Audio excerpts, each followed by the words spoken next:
오늘 우리가 말씀 나를 대신하여 파수꾼으로 세우심, 나를 대신하여 파수꾼으로 세우심이라는 제목 우리 말씀을 나누고 한번 기도하도록 하겠습니다.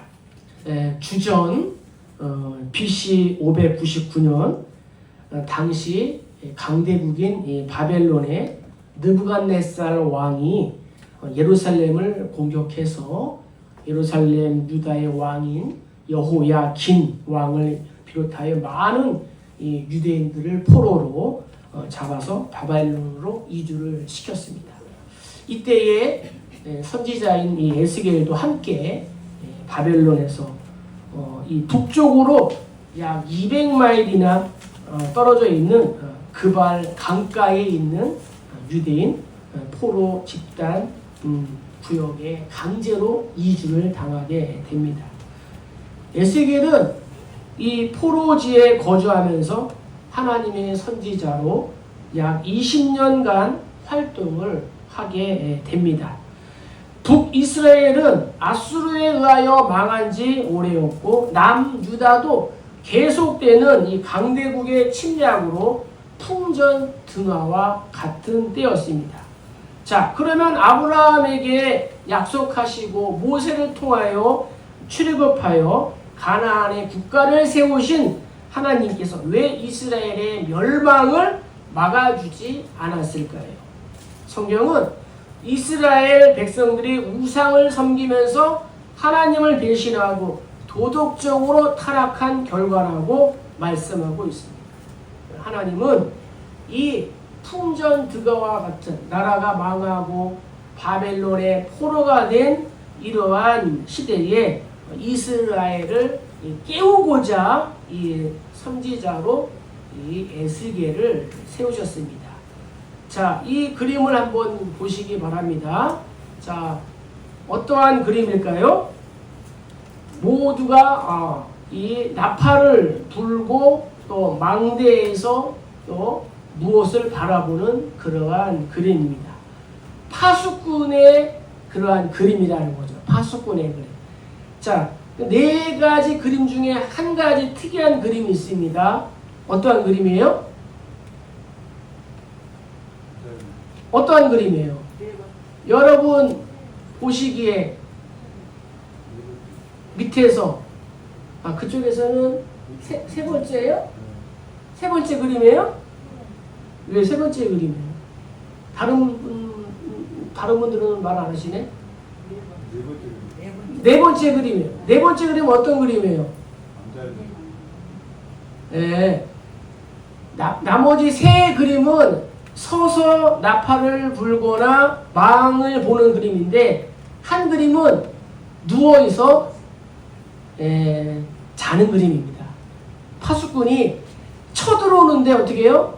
누워서 자고 있다는 거죠.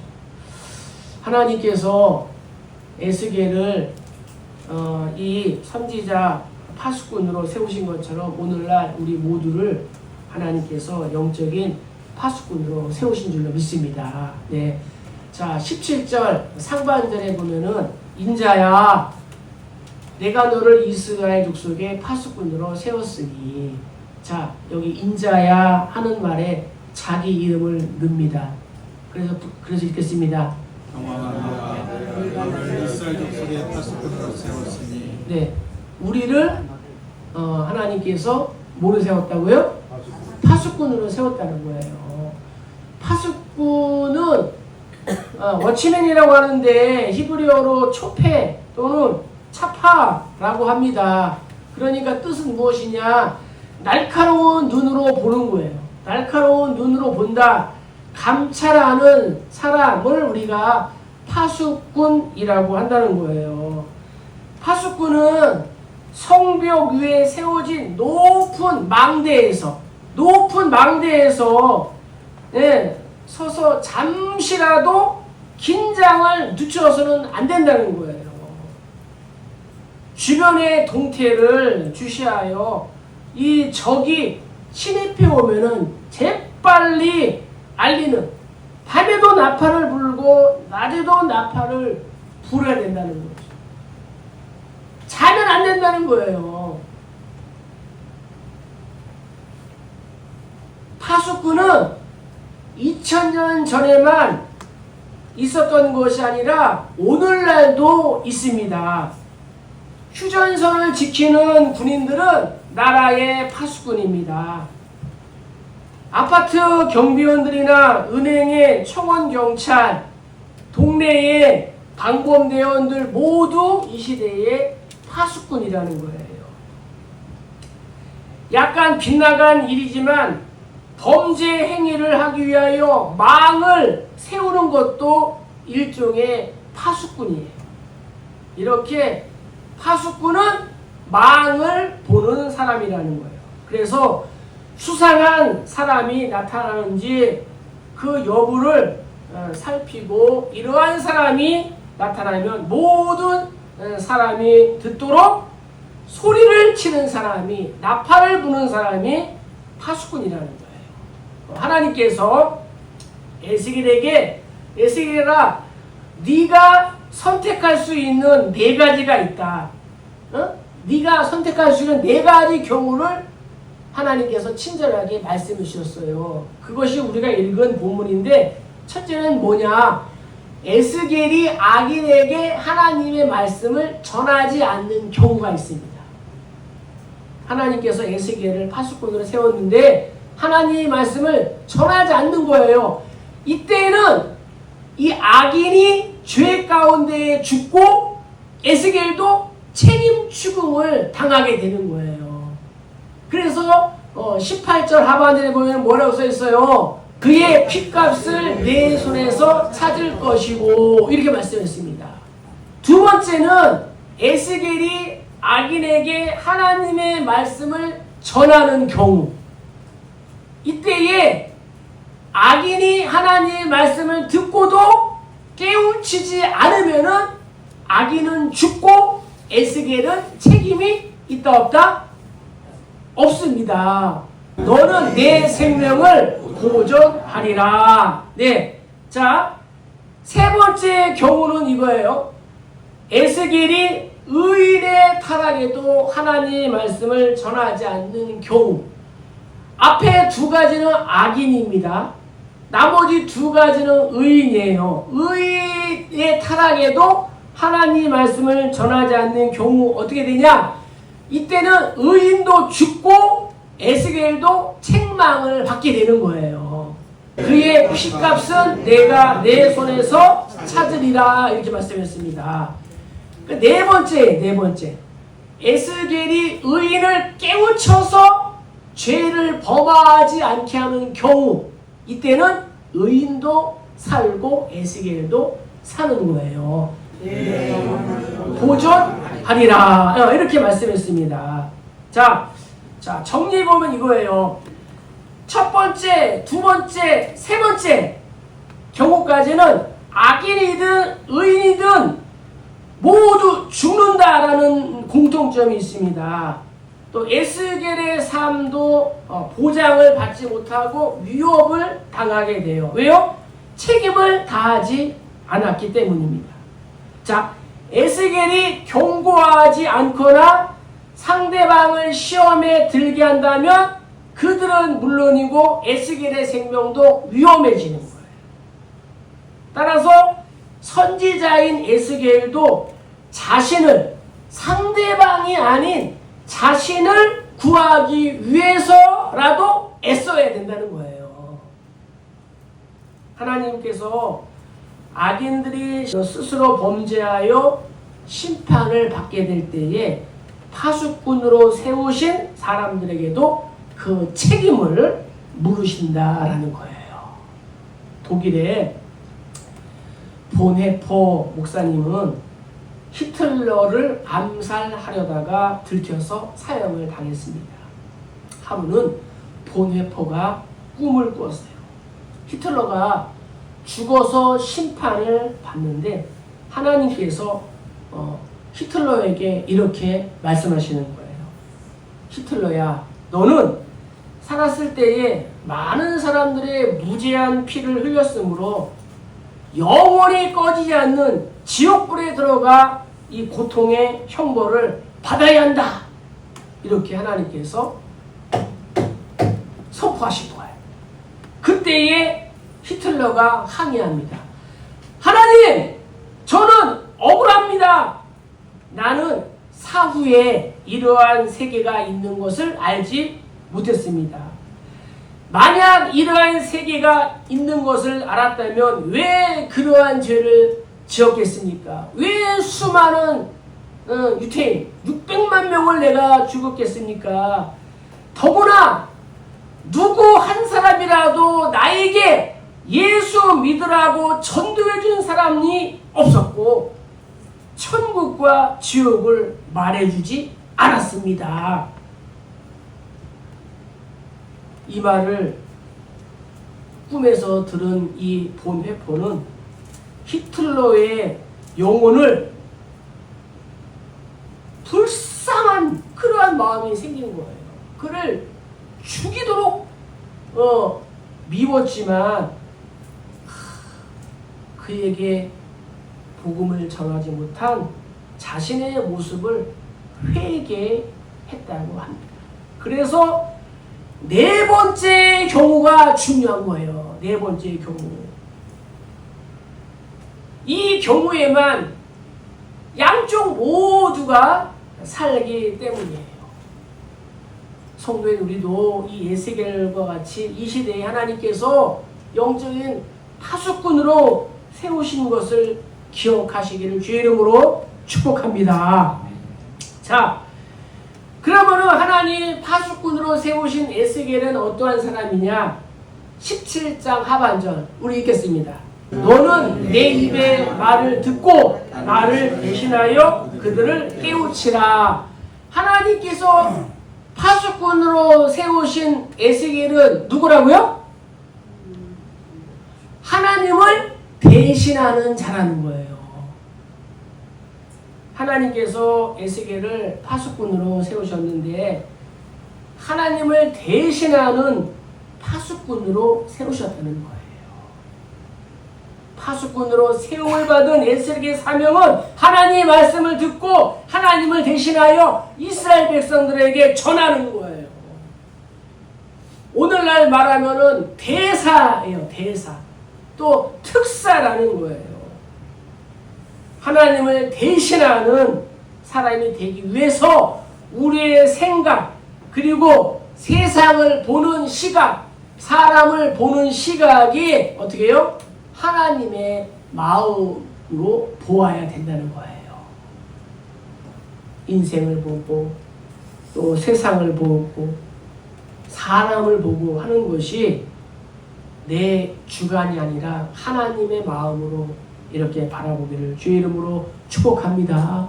세상 사람들이 모두 다 죄악에 취하고 우상에 취하고 물질에 취하여도 하나님을 대신하는 파수꾼은 세상에 취해서는 안 된다는 거예요. 하나님은 이 세상을 보실 때에 선과 악의 차원으로 보시는데 이 선악의 기준이 인간의 기준과는 다릅니다. 사람들은 착하게 살면은 선하고 또 나쁜 짓을 하면은 악한 사람으로 봅니다. 하지만 하나님은 착한 일을 많이 하고 의롭고 선한 일을 하는 것이 기준이 아니라 하나님을 잘 섬기면 선하고 하나님을 떠나면 악으로 간주하시는 거예요. 그래서 하나님께서 이스라엘 왕들을 평가하실 때에 하나님을 잘 섬긴 왕은 여호와 보시기에 정직히 행하였다라고 말씀하셨고 그렇지 못한 왕들은 여호와 보시기에 악을 행했다라고 이렇게 말씀하시는 거예요. 하나님의 기준은 이 왕들이 정치를 잘해서 부강한 나라를 만드는 것이 아니라 하나님을 온전한 마음으로 섬긴 그 여부를 선악의 기준으로 삼으신 것입니다. 예를 들어 북이스라엘의 오므리 왕조는 매우 강대한 왕조였습니다. 그러나 이때에 정말 우상 숭배의 대부라고 할 수 있는 이 아합이라는 왕이 있었습니다. 북이스라엘의 7번째 왕, 가장 악한 왕이었다는 거죠. 그래서 이 오므리 왕조는 강성한 국가를 형성했지만 이것을 보시는 하나님은 너는 정치를 잘했으니 정직한 왕이다 이렇게 평가하지 않았습니다. 진실한 마음으로 하나님을 섬긴 그러한 왕들에게 향하여 여호와 보시기에 정직히 행했다라고 평가하셨다는 거예요. 따라서 하나님을 대신하는 우리 파수꾼들의 시각도 이러한 시각으로 세상을 보고 평가를 해야 된다는 거예요. 그리고 평가만 하면 되는 것이 아니라 외쳐야 된다는 거예요. 이것이 파수꾼의 사명이라는 거예요. 성도인 우리도 이 시대에 에스겔처럼 하나님의 파수꾼으로 부름받았음을 우리가 알아야 되는 겁니다. 그리고 그 직무를 감당하기 위하여 힘써야 하는 거예요. 왜요? 우리는 하나님을 대신하는 사람이기 때문입니다. 그래서 바울도 하나님을 대신하여 이렇게 외쳤다는 거예요. 저들이 대적하여 비방하거늘 아버지에서 이르되 너희 피가 너희 머리로 돌아갈 것이요 나는 택하지 아니라 이는 너희에게 하리라. 그러면서 유대인의 복음을 거부하니까 이방인으로 가서 이방인의 사도가 된 것입니다. 복음을 전하면 모두가 살 수가 있습니다. 전도를 받는 사람은 영원히 구원을 받게 되는 거예요. 복음을 전하는 사람 역시도 자신의 영혼이 삽니다. 그리고 하나님의 축복을 누리게 됩니다. 그래서 전도는 사명이고 사명은 해도 되고 안 해도 되는 일이 아니라는 거죠. 내가 존재하는 목적, 내가 살아가는 목적이자 이유, 그것이 사명이고 미션이고 하나님의 부르심이라는 거예요. 그래서 사명에 순종할 때에 그 순종하는 자를 하나님께서 살려주신다는 거예요. 그래서 전도와 선교는 죽어가는 저들을 살리는 길일 뿐만 아니라 내가 곧 사는 길이라는 거죠. 내가 사는 길이 곧 전도요 선교라는 거예요. 자, 이제 농사철이 이제 되지 않았습니까? 농사를 짓는 분들이 논이나 밭 이 사이에 이 이랑이나 밭고랑 이랑, 이런 이랑 고기에 깻잎도 심고 상추도 심고 콩도 이렇게 심어 놓는 것을 우리가 보았을 것입니다. 논농사가 잘 되면은 이 논이랑 사이에 있는 깻잎이나 상추, 콩들도 잘 됩니다. 논농사가 잘 되면은 저절로 잘 되게 되어 있습니다. 그런데 콩을 키우겠다고 또 콩 키우는데 더 관심을 우리가 가지다 보면은 콩도 안 되고 논농사도 아예 망치게 되는 거예요. 신발 공장에서는 신발을 만들어야 하고 시계를 만드는 공장에서는 시계를 만들어야 합니다. 그렇지 않으면은 문을 닫아야 된다는 거죠. 정육점에서 고기를 팔아야지. 팔라는 고기는 안 팔고 야채를 팔면은 그 정육점은 문을 닫아야 되지 않겠습니까? 그렇다면 교회는 무엇을 하는 곳일까요? 교회는 진정한 행복의 근원인 예수를 전하고 또 만나게 하는 그러한 예수 공장인 줄로 믿습니다. 주 예수를 믿으라. 그래야만 너와 내 집이 구원을 받으리라. 우리 주변에는 참된 행복이 무엇인지 모르고 잠깐 있다가 없어지는 것을 잡고 거기에 목매는 사람들이 많이 있습니다. 저들에게 삶의 진정한 행복, 하나님께서 나를 위하여 설계하신 이 참된 행복이 무엇인가를 알려주고 전해주는 것이 바로 교회라는 거예요. 그래서 교회의 가장 큰 사명, 존재의 목적은 영혼 구원이라는 거예요. 이 일을 만약 등한시한다면 그 교회는 더 이상 교회가 아니라는 거예요. 교회는 클럽이 아닙니다. 우리끼리 모여 놀다가 흩어지는 사교 모임이 아닙니다.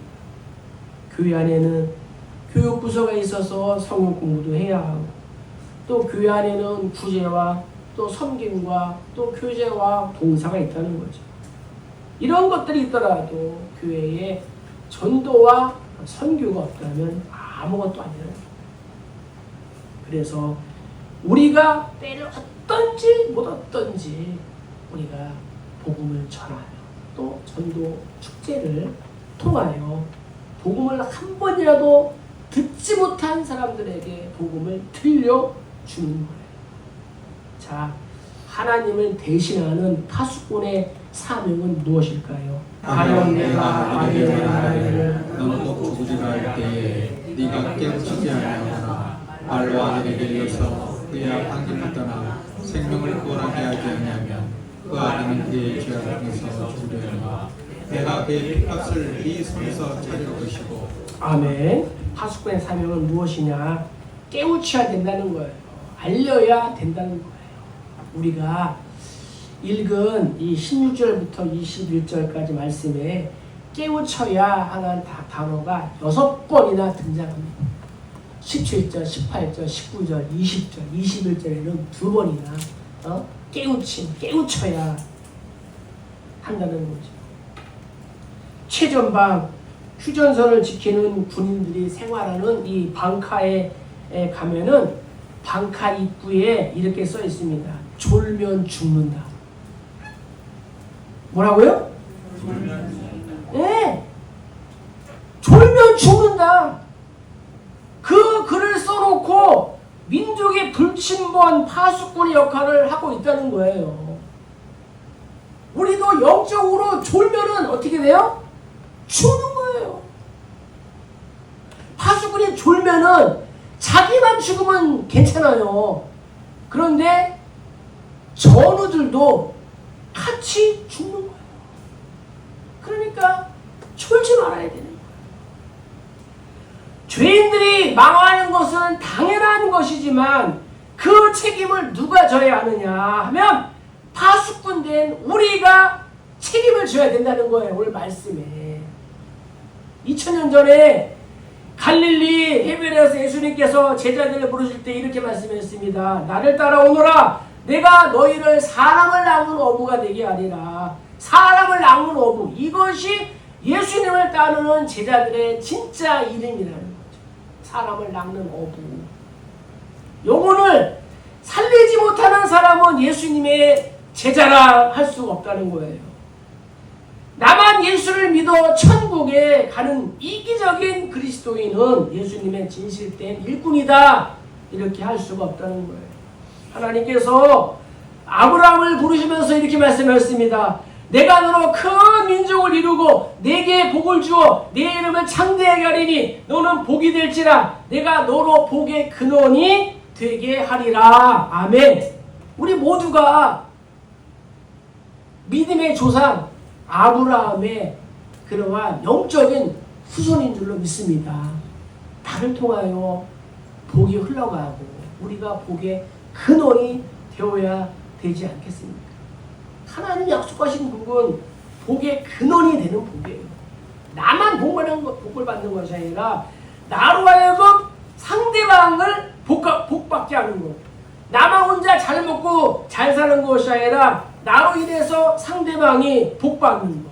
하나님을 모르는 사람에게 하나님을 전하는 것.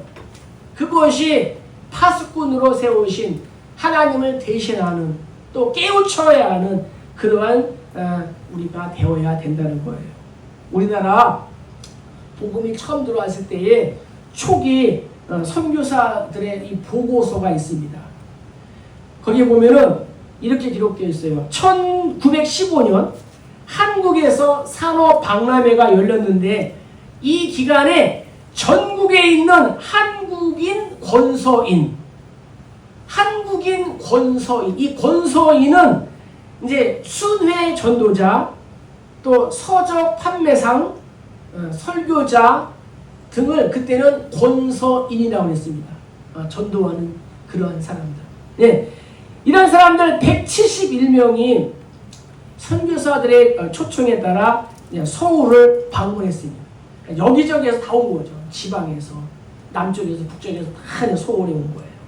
그때 승동교회에 모여 말씀을 배우고 박람회장으로 가서 복음을 전했는데, 이 기간 동안 이 쪽복음, 예, 지금같이 이게 성경책 큰 게 어디 있겠습니까? 그때는 쪽 요한복음 하나, 사도행전 하나, 그렇게 이 쪽복음을 2,000부를 배포했다는 거예요. 2,000부. 그리고 다른 보고에 의하면은 이 1915년 한 해 동안 이 권소인들이 70만 부의 쪽복음을 팔았다고 합니다. 70만 부의 쪽복음. 그리고 200여 가구밖에 살지 않는 섬에 들어가서 400권의 성경을 팔기도 했다라고 이렇게 보고서에 기록이 되어 있다는 거죠. 그러니까 열심히 복음을 전하고 성경을 배포했다는 사실을 우리가 알 수가 있습니다. 요즘 우리는 어떻습니까? 우리가 전도하지 않으니까 이단들이 일어나서 세상을 어지럽게 하고 있다는 거예요. 신천지 추수꾼들이 생기고 여호와의 증인들이 판을 치고 있다는 거죠. 물론 사명 감당하기가 쉽지 않습니다. 그러나 하나님께서 에스겔에게 이렇게 용기를 주었습니다. 인자야, 너는 비록 가시와 찔레와 함께 있으며 전갈 가운데 거주할지라도 그들을 두려워하지 말고 그들의 말을 두려워하지 말지어다. 그들은 패역한 족속이라도 그 말을 두려워하지 말며 그 얼굴을 무서워하지 말지어다. 내 이마를 화석보다 굳은 금광석같이 하였으니 그들이 비록 반역하는 족속이라도 두려워하지 말며 그들의 얼굴을 무서워하지 말라 하시니라. 아멘. 뭐라고 해서 하나님께서 이스라엘에게 두려워하지 말라는 거예요. 2장 6절에 두려워하지 말고 두려워하지 말지어다. 두려워하지 말지어다. 또 3장 9절에도 두려워하지 말며 그들의 얼굴을 무서워하지 말지어다 이렇게 말씀했다는 거예요. 당시에는 신자 불신자 모두가 하나님을 떠나 아주 패역한 그러한 사람들이었어요. 이러한 상황에서 말씀을 전하는 것이 얼마나 어려웠을까요? 저들은 이 에스겔에게 호의적이지 않았습니다. 왜 그래요? 듣기 싫은 메시지를 전하기 때문이에요. 어느 시대나 세상은 우리 그리스도인들에게, 성도들에게 호의적이지 않습니다. 이러한 시대에 파수꾼의 사명은 무엇입니까? 백성을 깨우치는 거예요. 백성을 깨우치는 것이 이 파수꾼의 중요한 임무라는 거예요. 그래서 본문에 6번이나 나온 거예요. 이 뜻은 깨우쳐라. 이 뜻은 뭐냐? 히브리어로 자하르라는 뜻인데 빛이 번쩍이는 모습을 나타내는 것에서 유래했어요. 빛이 번쩍! 그럼 우리 놀라지 않습니까? 예? 또 계몽하거나 또 무지한 자를 일깨우는 것, 이것이 뭐예요? 깨우치라는 거예요. 깨우치라. 이 단어가 구약 성경에 19번이나 사용되었고 그 중에 12번이 이 에스겔서에 기록되어 있는 거예요. 그리고 파수꾼이 이 기사에 사용되고 있는 거예요.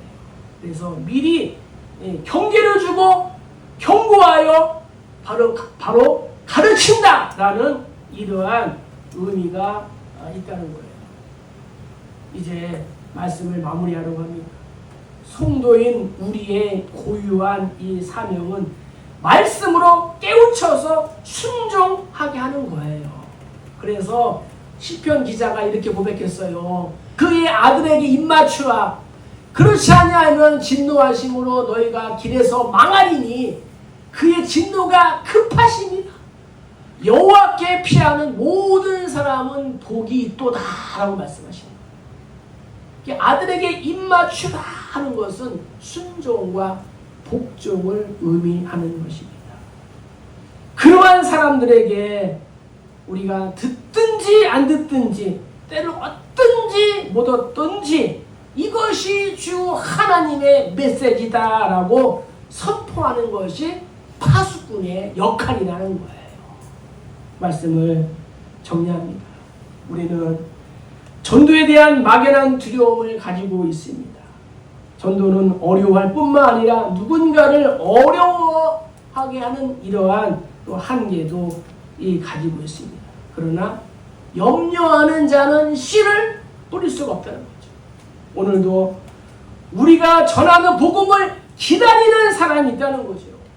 전도 축제를 한다고 하니까 그래도 우리들이 거룩한 부담감을 가지고 관심도 갖고 기도도 하고 모시고 오려고 애쓰는 게 아니겠습니까?